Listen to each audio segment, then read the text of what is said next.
खौसत आज वज़ीर-ए-आज़म की जुबान वाना में तकरीर करते हुए एक बार फिर फिसल गई। मैं बिलावल भुट्टो साहिबा की तरह मैं कोई कागज की पर्ची पे नहीं आया था कि जी मुझे वालदा ने जायदाद में पार्टी दे दी है। वज़ीर-ए-आज़म का यह बयान काबिल मजम्मत है।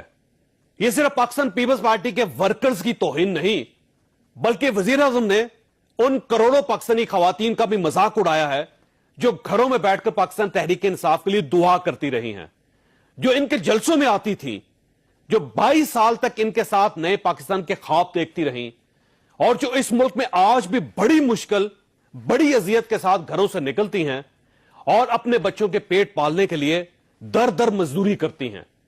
आप अपनी हर तकरीर में पाकिस्तान को रियासत मदीना बनाने की कोशिश करते हैं, लेकिन आप यह भूल जाते हैं कि मदीना की रियासत दुनिया की पहली रियासत थी जिसने औरत को इज्जत और वरासत में हक दिया था, जिसमें रसूलुल्लाह सल्लल्लाहु अलैहि वसल्लम खवातीन के लिए अपनी चादर बिछा दिया करते थे।